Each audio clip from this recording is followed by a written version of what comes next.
Welcome to It Is What It Is JA, partnered with Instinct Media Productions. I am your host, Blair Milan. And today's episode, we're sponsored by Pure Water, Iriebeanz Coffee, Karmen's Kollection, and Tami Boodie. And today I have with me Jhanille Brooks, licensed counseling psychologist, also a mental health advocate and a soon-to-be author. And I also have with me Mr. Marlon Simpson, who is a licensed clinical psychologist and the director of Loving Minds Associates Limited. Right? Today's episode will be discussing how to navigate mental health issues in your relationship. So let's break this down a bit, guys, because you are the professionals here. You know, different things create trauma in relationships. So it doesn't necessarily mean that you have a mental health issue. And, you know, I think a lot of people shy away from this topic because they're not sure, you know, is something wrong with me, or it is that something as simple as something happened in their past and it triggered them to, you know, have a mental break then, but not necessarily, you know, fully broken down. So I just want to know from your perspective, you know, whoever wants to take it first, how do you think that somebody can navigate through that in a relationship? You know, like, okay, let me give an example then. You know, they past trauma. So for example, they were dating someone and, you know, they felt like the person was constantly like verbally abusive or even physically abusive. And obviously, you know, that's traumatic and it triggers something in the brain, and they cannot find themselves to be okay with anybody else, and everything that the person does, they think it's, you know, something good, but they feel like they can't be happy. And the person, their partner, is trying to, you know, understand, why is it that you can't allow me to, you know, be that person for you or make you happy? How would you guide someone then, or give that person advice on how to deal with that? They're like in relationships in general, there is a great deal of support that's necessary. Right. I think, especially now, life is just hard. Life is lifing, right? So, in my opinion, as a professional and personally, I think we all have some kind of trauma in our history. And I think being supportive and understanding of just the fact that we're all humans and we all have some amount of baggage, that should be like your baseline approach to relationships. I think if it is revealed that there is some kind of trauma, whether the verbal abuse, physical abuse, etc., I think there has to be a lot of understanding and grace as the person becomes receptive to the fact that you are different and you are trying to love them in a particular way. So it does require a lot of grace and a lot of patience. But I do believe that with grace and patience, it is possible to love the person back to life, to sound periphery, but you know, to get the person to a place where they're receptive to what you are trying to do and how you're trying to love them. Right. Okay. Right, I agree. I mean, we also have to come to the point where we are honest with ourselves, because before we can enter a relationship and talk about being accepted, we have to accept the fact that there's something going on. Right. And in accepting that something is going on, then be able to share that. And not be in a space where the person wants to change you immediately. I think that's one of the things that we run into in terms of relationships, where I want to fix. Right. And it doesn't always help. It doesn't always go well. Yes. Okay. What is your take on like when a woman goes through postpartum depression? You know, there are some people who feel like it's not a thing, it doesn't exist. I've actually heard this. I've had conversations with people, men especially, who think it doesn't exist. They think it's just something we bring up in our heads, that, you know, you have a child and you just don't want to do it, or you're tired and you just want to say, oh, I'm having a moment. And I don't think men, or even some women who haven't had children, don't understand how much work and mental capacity that you really need to take care of this tiny human being that didn't ask to be here. And now this child is crying. You don't know why the child is crying. And you're trying to do everything to ensure that the child is, safe and everything is good. And then you just have a mental break where some mothers either try to harm the child or they just don't want to deal. You know, what would you say to, you know, someone who just doesn't believe that this is a thing, and like, you know, to explain that this is a deeper, you know, imbalance then that happens to women? What would you say to that? Or, you know, tell our viewers to help them better understand how it can really affect you and affect your relationship in the end? I think postpartum depression is a topic that we don't really talk about. Mental health on a whole is a topic we do not discuss. Why we're discussing it today. Right. So for the mere fact that a woman has a situation where she doesn't feel that she's able to care for a child, it means that there's something going on much deeper. And so to kind of brush it off and to say, oh, you're just over exaggerating, is just really the wrong approach. Right. Is to seek to understand where this is coming from. Is there a biological base? Is there a mental basis for this? Right. What are the reasons for it? So in actuality, it is a real thing. It's a real thing. It is. But because we don't pay a lot of attention to it, it goes as though the person is brushed under the rug. And, right. But it's a really serious thing. So we do need to talk about it. Yeah.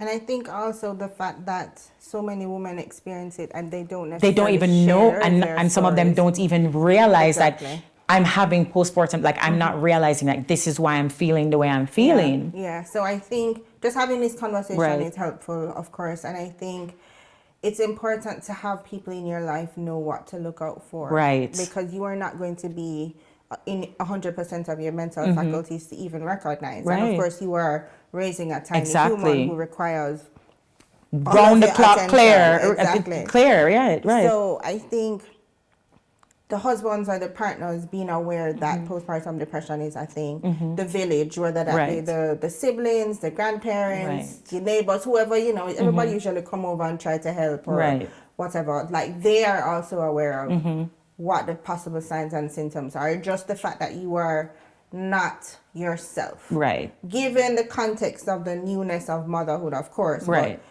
But just changes in your attitude, changes in your demeanor, changes in your regular, you know, the people around you should know what is regular. Right. When your cues change, like what's happening? Why are you acting this way now? You know? And that's the same for any mental health issue, right? If you notice changes in a person's regular routine, behavior, their countenance for at least 2 weeks, then that's a time where you can kind of interject and say, hey, is everything okay? I noticed you haven't been sleeping. I noticed you haven't, you know, kept up with your grooming for a little while. Is everything okay? Right. So I think, given the context of motherhood, we know things are going to be chaotic for the first couple of months. Yes. But even within that context, there still is the normal that we should be looking out to see if a person has deviated away from that, and give as much support as possible. Treatment is available because just like, you know, regular clinical depression, whether it's therapy or medication, there is help available. And luckily postpartum usually goes away after about a year. Oh, okay. It takes a year. Okay. It can go up to a year and a half, and it can even start before you actually give birth. Oh, okay. Start in the last trimester. Well, I've learned something today. Okay, I didn't know that. All right. Okay, so in terms of now mental health, let's say someone, you know, has an actual mental illness, but you weren't aware of it. So you've now entered this relationship because whatever it is, they've masked it. So they've become so good at masking what the real problem is that, you know, you're in the relationship now. So let's say, for example, I don't know if he has a mental health issue, but, you know, with this recent thing of Itiswhatitisja, you know, Itiswhatitisja, right? Where she did the 50, how many? 52 or 52, 55? Right. Okay. Stories of, you know, this situation she was in where she thought this is the man for her now, and he turns out to be a pathological liar.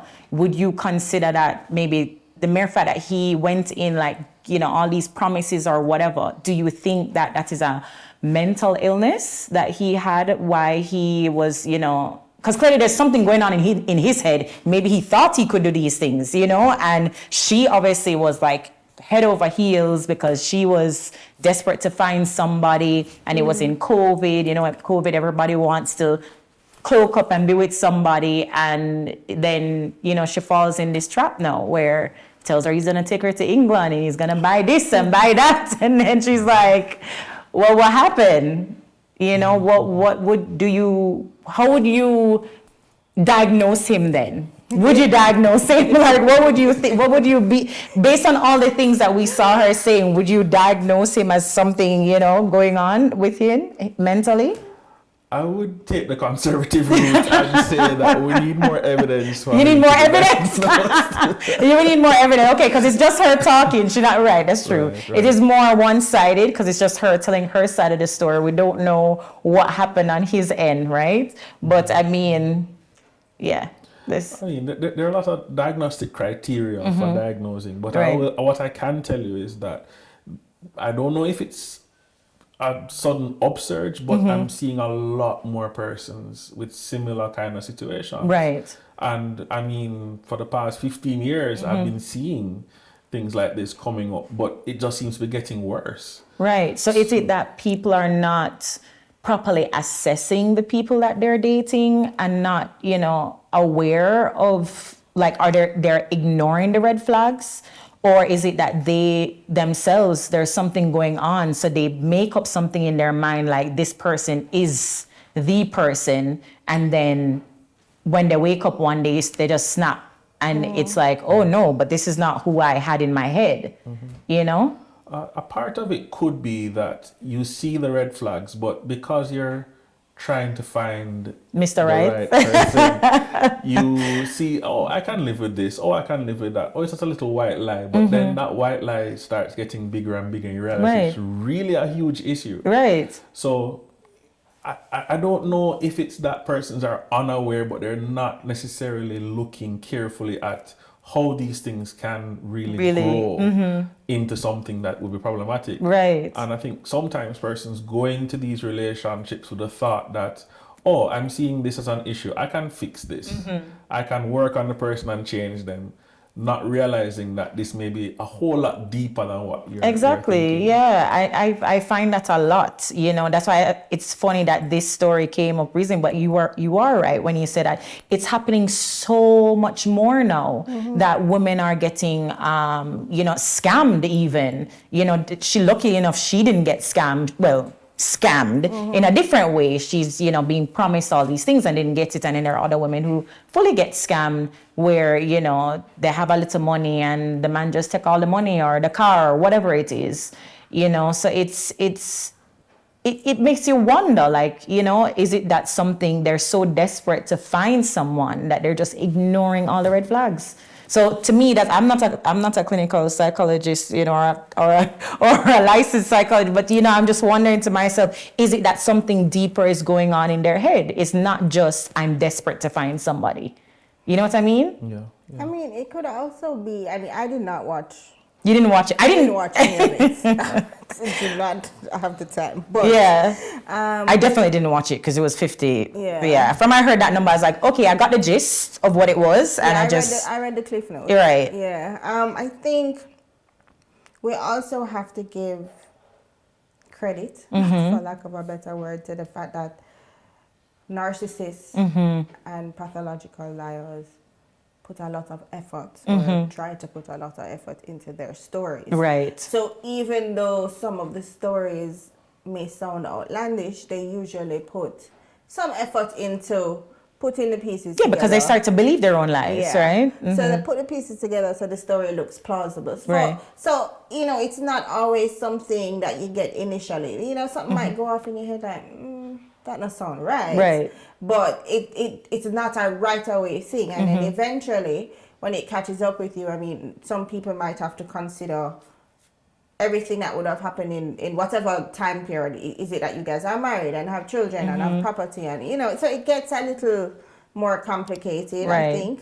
And of course, like you're alluding to, there are psychological and emotional reasons why people go into relationships and why people want companionship and therefore may ignore certain things or look past certain things. But the need for us to have relationship and companionship that's in and of itself not a problem. Right.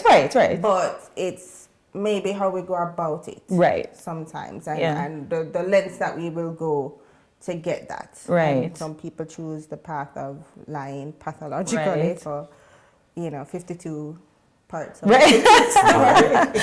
But even for going into a situation or people who constantly go into traumatic situations, then what would you say about that? Someone who literally they know the person, each person they've dated is just not right. They know it's gonna be, and they keep going into another traumatic situation after another, whether it is physical abuse or mental abuse or just the person projecting whatever they've been through on them. So, which is also another form of abuse. What would you say about that? Do you think then that person probably has, some form of mental issue why they're constantly going in these situations? Like they know this person is going to hurt them and they still go in it anyway. I'm kind of wondering if they are fully conscious of the fact that they're going into these kinds of relationships. Right. Because for them, what it may look like is, I'm looking for love. This person is kind, genuine, seemingly genuine, honest, and all the things that you think you are looking for while ignoring everything else. Right. So I think it's a pattern of trauma as opposed to a mental illness. Okay. Because I think a lot of women who get themselves into these situations and men. I was gonna say, because women abuse men too. Right. And men enter these relationships with the thought that they're going into something stable. And I think that is the crux of the matter. They're looking for something stable. Right. Whether it is abusive or not, that's not the primary focus. Right. I'm thinking it's more along the lines of, this is a secure relationship. He or she meets the criteria that I'm looking for, and therefore let me just go all in. Right. And not giving it a whole lot of thought until you're in the midst of it. Yeah. The situation starts to worsen, and then you're like, how can I get out of this situation? Right. So in general, research has shown that persons stay in a relationship and leave about 7 times before they actually gain enough courage fully. And this is for abusive relationships? Or just relationships in general? Abusive relationships. Okay. I can see that. I mean, but that saying where they say women, they leave mentally long before they actually physically leave. Right. So I guess I can see how that makes sense. Yeah. But for men will stay up as long as possible, and which as I said, I don't have the statistics, but from what I've seen or what I know, a lot of men don't leave relationships. They wait until the woman leaves. They don't leave, so they will just do whatever they want to do just the same, and then you leave, and then they'll cry and be like, oh, why'd you leave me? Like we weren't having this conversation all along, but yeah. Marlon, what is a typical session for you with a couple? Like what is a typical session like for you? Do they, when a couple comes in, did they come in because they're trying to save their relationship, or did they come in because someone recommended it? What's it like? Well, I get different types. So you have persons that have been sent. Right. You have persons that come off their own because they just want to strengthen their marriage. And also persons who say, look, we're having some serious difficulties and we need somebody to intervene. Right. So what usually happens is, if it's the first time they come in, they sign the agreement, right, the intake form and everything. And then I usually meet with both persons separately. At the same time. Oh, at the same time. Okay. And then, if needs be, in the same session, I would ask them, one partner to step out while I talk to the other one. That's usually if I notice that there's something that one wants to say but is kind of hesitant. Right. But then what I try to say is, I'm not going to talk about what you told me on a one-on-one. Right. But I'm going to ask you if you're comfortable to bring it up as a point. In the session. And then we can discuss it from there. Right. And then, so usually for couples therapy, it's about an hour and a half, and they would share their different ideas. I try to give them one or two ground rules. So, okay, if one is talking, give the other one a chance, and things like that. And then at the end of it, I tell them, look, this again remains between us, and so once you come back, we'll pick up where we left off. Right. And continue the conversation. So have you ever had sessions then? Because obviously, you probably have multiple sessions with a couple. Have you ever, I know obviously it's not advised, but have you ever had a session where you're like, this couple should just probably not, meaning probably in your head, you probably don't say it, but do you ever think, boy, this couple just should not, like your professional opinion, they should just not be together? One or two times. Yeah. But never vocalize it. Okay. I just allow them to tell me, where do you think the relationship is going? And then take it from there. Right. So have you ever had a couple where they've come to you, they think, okay, they've had enough sessions, but you thought in your head, yeah, they really shouldn't be together. Well, maybe you wouldn't know, but have you found that they're still together, or you found that, you've heard over time, or I don't know how you would know that, but they're not together anymore, anything like that? A lot of times persons would leave and say, we're done, we're not. And I would say, okay, well, keep me posted on how the relationship progresses. So I never ever feed into the narrative to say, okay, well, go your separate ways. And usually, a lot of times persons will come back and they would say, we want to continue sessions. And I said, is it individual or is it couple? As a couple. As a couple, okay. So a lot of times they just need some time apart and then they come back. Right. That's what I find. Okay. All right. Fair enough. Okay. And Jhanille, what would you say are like some of the red flags or some of the flags in general we should, or people in general should look for in, any form of mental instability? It doesn't even have to necessarily mean like an illness per se, but just anything that, people can look for when they're in or even entering into a relationship. Have you ever like had, let's say a client came to you and said, I'm what they're suffering with, and they're ready to go on date. But you probably don't think they're ready to date. But they said, listen, I'm ready to date, and I think I'm ready to let them know I have this issue. Is there a timeline where you would say, okay, after 2 months then of dating, you can let them know? Or if they said they want to tell on the first date, what would be your advice to that client?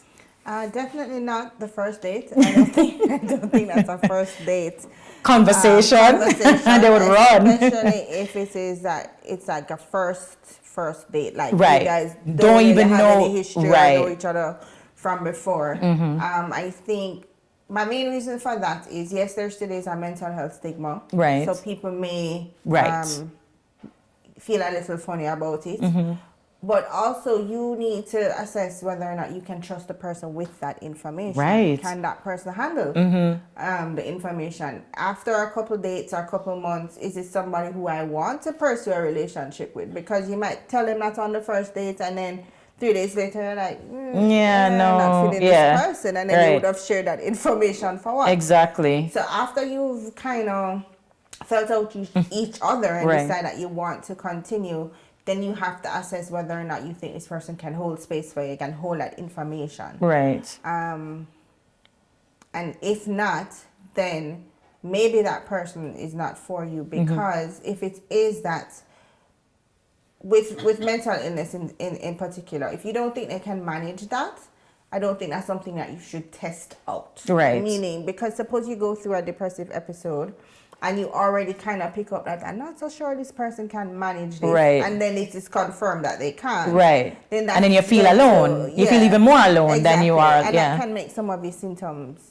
worsen. Yeah. Right. But in terms of just life and life trauma and issues, we all have that, right? Yeah, we do. So the same for me kind of applies in terms of just assessing whether or not you think this person can manage you at your worst, Right. especially if it's a long-term relationship Exactly. that you're pursuing, because life is going to life and you're going to go through things, and you need to know that you have people in your corner for when you go through a low moment, and that looks different for all of us. You may not even know what it looks like because you don't experience the worst yet. Right. And then this person gonna leave you on top of it. Yeah. Yeah. So I think having a key sense of emotional intelligence and assessing if that person has emotional intelligence and can manage that kind of thing. It can be something that you grow through together, or it could be something that breaks you. So I think the flags, we have to pay attention to more of those kind of flags. I mean, we know red flags, and some of those are, of course, are important, but I think things like, can this person manage me at my worst based on what I know of them so far? I think that's a very important flag that we don't assess a lot at the time. Yeah. That's so true. Yeah. Okay. So, what do you think about, this well, as we've said before, that we don't take mental health as serious as we should in this country in particular. And mental health is a big factor for a lot of people, because there are a lot of people suffering from mental health issues and they're not addressing it. Not even, some of them are unaware, and then some of them are aware and just, this is how I am, this is how it's gonna be. And I think that, and you can correct me if I'm wrong, because you are the professionals, that's why we have a lot of violence in, relationships, why the men are then killing their wives and then killing themselves or their partners. That is happening a lot. And probably those women saw those red flags, saw the violence, saw the little things here and there, and they still, went into it. How would you advise someone or a woman who is in a situation like that? How does she, if say she doesn't have a support system, she doesn't have any family, anybody to turn to, how does she try to not get into even deeper, to end up in the end, to her detriment, basically? How would you advise a client like that? Well, a lot of times you'll find that they do see the red flags, but then they think it's Six Flags. So it's like, oh, okay, well, this is just, a roller coaster up and down. And if you're entering into a relationship, whether as the male or the female partner, you're coming with baggage that you have hidden, because if it's a mental illness, you don't want anybody. You don't want nobody to know that you're not. So you hide that. When you enter into a relationship, and every relationship has its own set of unique challenges. Right. So you go and compound that already hidden mental illness with relational challenges. It is going to cause some amount of problems. Right. And so it's about having these frank conversations from very early in the relationship. Right. Well, I mean, I wouldn't recommend you go and say, oh, I have X mental illness on the first date. But at some point, as Jhanille you need said, to have that conversation. Right. Especially if you're thinking, okay, this is the person for me, this is going to be long term. You have to be able to have that conversation, because also people are going to, if they're thinking about having a family, having children, you're now going to be concerned, okay, it's possible that my child may have this, or our children may have this, So I think I agree with you that it should be a conversation. I think communication is important, but it's a matter of when you're going to communicate that, especially with mental illness, because it's still so taboo, and just being open and honest about, the issues that you're having. Because I think if people were maybe not necessarily having a mental illness, but I think if people were more open, that I may have a problem. These are things that trigger me, and I'm not sure how to be in a relationship without these things triggering me. How do I move forward in a relationship then? How do I navigate that without it, everything being a trigger? Because that happens to a lot of people. Like, they go from relationship to relationship because just one thing just keeps triggering them, and they don't know how to deal, and they refuse to go and speak to someone. At some point, you have to go, you know? Yeah, at some point you're gonna have to go because you're realizing, yo, it can't be everybody else. Yeah. It has to be you. Yeah. You know, and then when you are an individual and you're coming together now as one, how do you? Okay, because you would, I guess you've also counseled people separately. Would you ever advise someone then? I know there are certain things you shouldn't advise against, but would you say to them, not at this time should you be dating someone, or not at this time you should get into a relationship with someone? You know, have you ever said that to any of your clients, and basically explain to them why? And do they listen, or do they continue and just go and do it anyway, and then it ends up being, not turning out great? Well, I'm perhaps not as direct as that to say don't go into dating, but some of the things that I would say is, all right, do you think you're at the place where you can manage a relationship? Right. How do you understand relationships? What are some of the things that you're going to be expecting? Right. When they state those things, I'm saying, so what if your partner doesn't agree with these? Right. How would you deal with it? Right. I mean, that's when they start going back and saying, maybe I'm not ready then. Right. Okay. So those are some things that they'd want to really look out for and Right. ask themselves. Okay. Agreed, because our job is to guide. As therapists and psychologists, we're not supposed to be right. I'm sorry, so direct. But we will ask certain questions for you to think and for you to introspect and make that decision on your own. And we just cross fingers that you make the right decision. Right. Because you can, as you said, you can only guide and hope that they will take the constructive criticism, because the mere fact that they're coming to you, they must know that there's a problem, and they want to address it, or they want to be better then. They might never be really, back to where they originally were, but they want to be able to just function, and not feel triggered by certain things, or not, whatever it is. But and I think, I go think ahead. the wonderful part of therapy, my most favoritist part is the fact that you can come to me for X issue, and in my dialogue with you, and when we build that kind of therapeutic alliance and relationship, I realize that there's other things, Right. and then I can then kind of, say, hey, I heard you mention this last week, and tell me about this. Right. You might not even pray that is an issue for you, right? And then I get to kind of explore this newfound territory with you, and that's why I just think everybody should go to therapy. It's just like everybody should just go. I'm not, that's one thing, I'm not against therapy. I will tell people to go to therapy. I always think that should be like the last thing, meaning before you give up and say, I'm done, or even for yourself, before you're like, yeah, I'm done, where people obviously decide that they're fully done with life and they decide, okay, I'm gonna commit suicide, for example, they're going to speak to someone first, because it's better to speak to someone who has an understanding, who is a professional, who can help you to guide you through this really rough time, because sometimes your friends or your family won't understand what you're going through. As much as sometimes they'll say, yeah, I understand, they don't necessarily understand exactly what you as the individual is going through and why you feel how you feel about, whatever the situation is. So I believe wholeheartedly that if you have a problem, whether it is in your marriage, if it is just you yourself, or if it is that you're in a relationship and you're thinking about marriage, you should go to therapy too. Agreed. I think you should go to therapy. I think a lot of people think that counseling, therapy is just for persons with mental illness and severe. It's really a conversation, where you get to hear your concern. And be yourself. And you don't have to pretend in front of other people, and because there are lots of people who are like that. They go into relationships and they pretend to be the person that they think the person wants.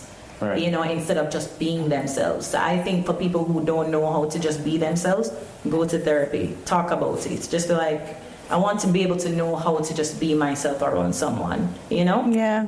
Because I think that it affects a lot of things. It doesn't just affect, your friendships. It doesn't just affect your relationships. It also affects your work life. It affects everything right across the board, how you navigate through life in general. Yeah. So I believe that people should go to therapy.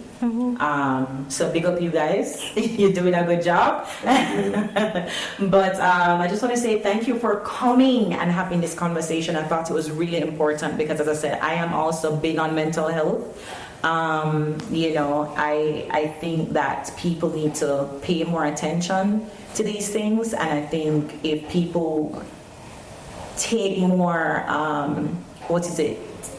more of their life into their hands, then we would have less violence, we would have less people committing suicide. And, you know, not saying the world is perfect or it will ever be perfect, but just that we can minimize these things and try to address it before it gets to the worst part, you know? So, yeah, so thanks for coming. Thanks for having us. No problem. So please let our viewers know where they can find you on Instagram, or even find your practice, you know, where they can, if they see this now and they're like, yeah, I want to talk to Marlon and I want to talk to Jhanille, where can they find you? You can go ahead first, Marlon. All right, so we're at 3 Meadowbrook, Maine, which is close to Price Mart, Loving Minds Associates Limited. We are on Instagram, and we're also on Twitter, or X, and just type in Loving Minds Associates. We also have a website as well, and we are on Google as well. Our contact numbers and information is readily available. Okay, where can they find you, Jhanille? I'm on Instagram and TikTok at Just Keep Swimming 876. I only see clients in person on Fridays, and you can send me a WhatsApp at 839-5123, and then we can sort out all the details. Okay, and you guys know where to find me at Milan Blair, and it is what it is, JA. And don't forget to like, share, comment, and subscribe to our YouTube channel. It is what it is, JA. See you next time.